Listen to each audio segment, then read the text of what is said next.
નમસ્કાર વિદ્યાર્થી મિત્રો, હું જસાણી સર આપ સર્વેનું જસાણી એજ્યુકેશનમાં હાર્દિક સ્વાગત કરું છું. આજે આપણે સ્ટાન્ડર્ડ 11 સાયન્સ સબ્જેક્ટ ફિઝિક્સ જેના આપણે લેક્ચરની શરૂઆત કરીએ છીએ, જેમાં આપણે આજે ફર્સ્ટ ચેપ્ટર એકમ અને માપન પદ્ધતિ, જેનો ટોપિક આજે આપણે જોવાનો છે પ્રસ્તાવના અને જુદી જુદી એકમ પદ્ધતિ, રાશિ, આ બધું આપણે જોવું છે. આ વિડીયો આપવાનું કારણ એ છે કે ઘણા બધા વિદ્યાર્થીના માઇન્ડમાં એવું થાય છે કે ભાઈ 11 સાયન્સ તો એટલું બધું અગત્યનું નથી, જે લોકોને જી કે નીટ કરવી છે એ લોકો માટે અગત્યનું છે. તો કે ના, 12 સાયન્સ માટે જો સારા માર્ક્સ અને સારું મેરિટ બનાવવું હોય તો એમ કહેવાય કે 11 સાયન્સના દરેક સબ્જેક્ટ અને દરેક ચેપ્ટરનો કન્ટેન્ટ સારી રીતે સમજવો જોઈએ. આપણે જે કંઈ લેક્ચર આપવાના છીએ એ લેક્ચરની અંદર એમ કહેવાય કે જે તે ટોપિક અને જે તે શબ્દનો પ્રોપર મિનિંગ અને એકદમ ઇઝી ભાષાની અંદર આપણે સમજાવવા માટે પ્રયત્ન કરશું, જેના કારણે જે વિદ્યાર્થી એમ કહેવાય કે જી કે નીટની પ્રિપેરેશન કરશે એને સારી રીતે આ કન્ટેન્ટ કામ લાગશે. એ સિવાય ગુજરાત બોર્ડ અને ગુજસેટના જે વિદ્યાર્થી છે એના માટે પણ 11 સાયન્સ એ 12મા માટે ઘણું બધું અગત્યનું છે. તો જોઈએ આપણે ફર્સ્ટ ચેપ્ટર છે આપણું એકમો અને માપન. એમાં પહેલો જે આપણો ટોપિક લેવાનો છે એ રાશિ એકમ પદ્ધતિ. એકદમ ઈઝી છે.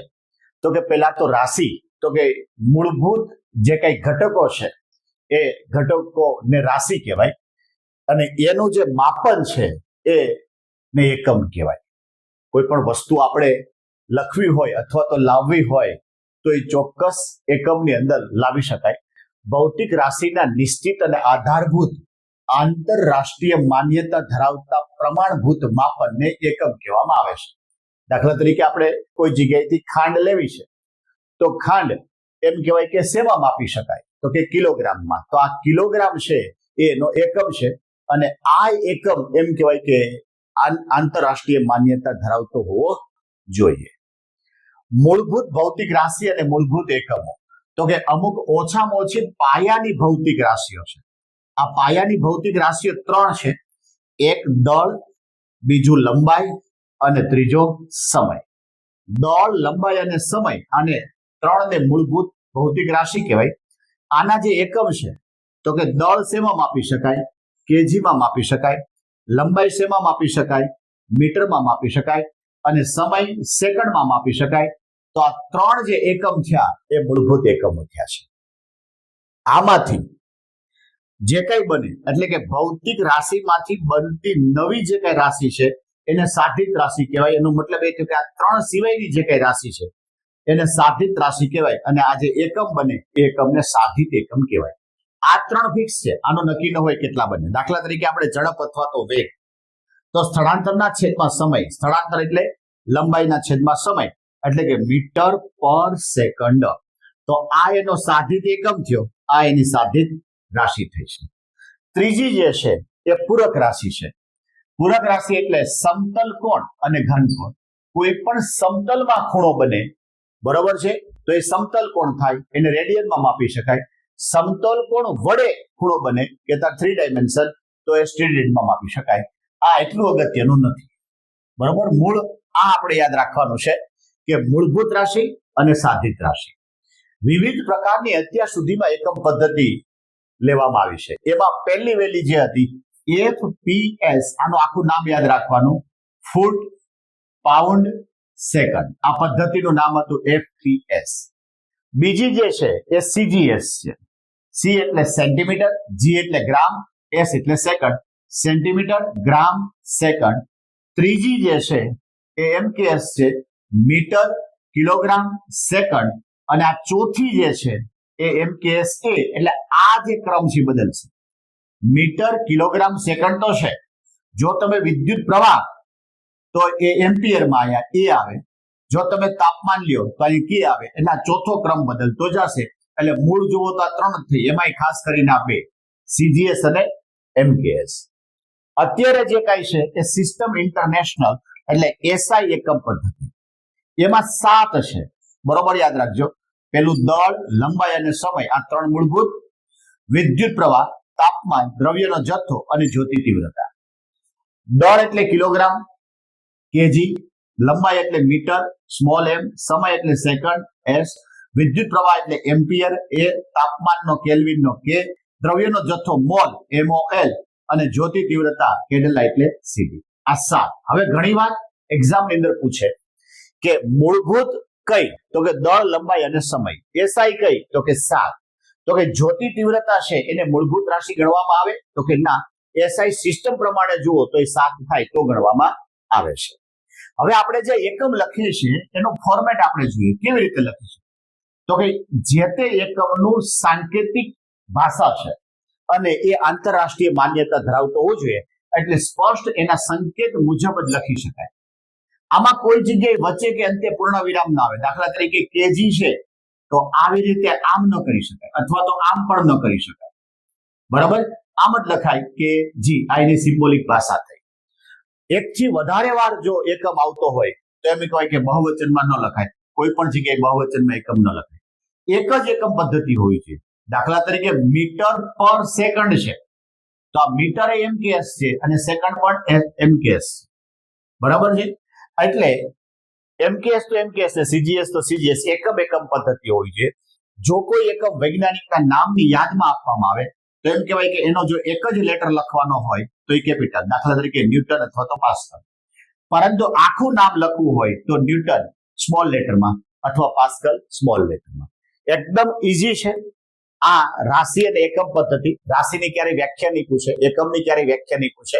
એટલું આમાંથી યાદ રાખવાનું કે ભાઈ મૂળભૂત રાશિ કઈ, તો કે દળ, લંબાઈ અને સમય. મૂળભૂત એકમ કયો, કિલોગ્રામ, મીટર અને સેકન્ડ.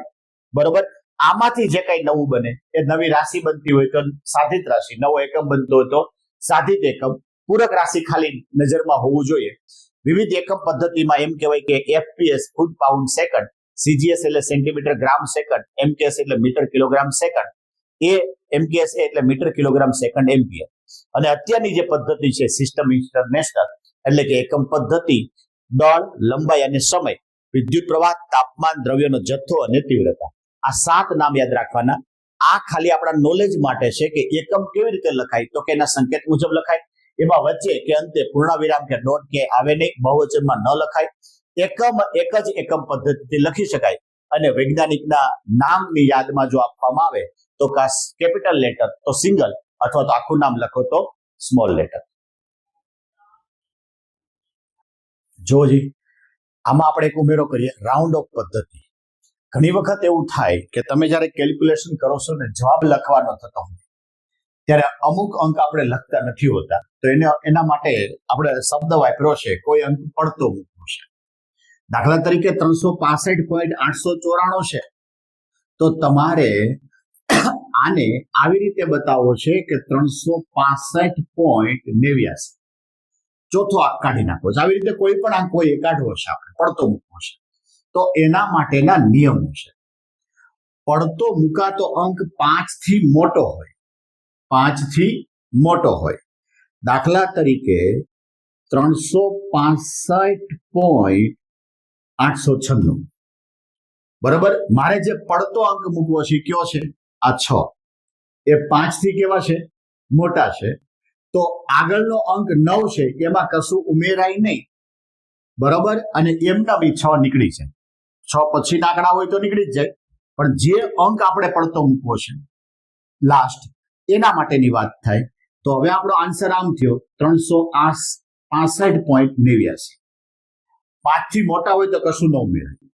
એના પછી પડતો મુકાતો અંક 5 થી નાનો છે એટલે ઉપરનો. જોઈએ, આપણે લખીએ 365.864. મારે 4 ને પડતા મૂકી દેવા છે, તો 4 એ 5 કરતા કેવા છે, નાના છે. તો આનો આન્સર આમ થયો 365.887. તો કે 5 નાના છે એટલે આગળનામાં 1 ઉમેરાય અને 4 નીકળી જાય, એટલે 6 ની જગ્યાએ કેટલા થઈ ગયા, 7 થઈ ગયા છે. હવે 5 પોતે હોય તો શું કરવાનું, તો એના માટેના 2 નિયમ. જો આગળ એકી અંક હોય તો ઉમેરાય, બેકી અંક હોય તો ન ઉમેરાય. 365.875. હવે આ 5 ને મારે કાઢવા છે. હવે 5 ને કાઢવા છે તો એમ કહેવાય કે આ 7 એ એકી આંકડો છે તો ઉમેરાય તો આપણો આન્સર થઈ ગયો 365.88. આવો આન્સર થઈ ગયો. આવું હોય 365.885. આ 5 ને મારે કાઢવા છે પણ એની આગળ બેકી આંકડો છે તો એમાં કશું ઉમેરાય નહીં, 5 એમને નીકળી જાય. બરાબર? એટલે જોઈએ ફરીથી, જે અંક કાઢવો છે બરાબર એ 5 થી મોટા હોય તો આગળ કશું ઉમેરાતું નથી. ઘણા વિદ્યાર્થીને એવો પ્રશ્ન થાય કે આ તો 365 પોઈન્ટ આવું હું લખું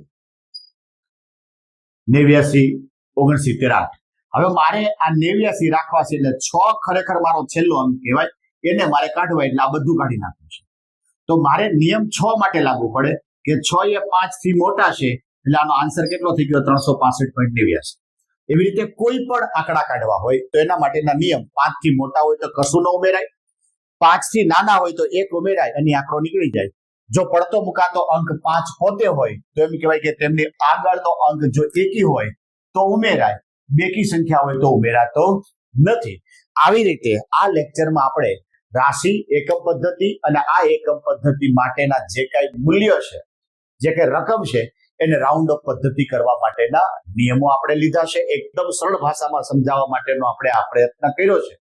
આવી રીતે હવેથી રેગ્યુલર સિલેબસના આપણા વિડીયો આપણી યુટ્યુબ ચેનલ પર મુકાતા જશે.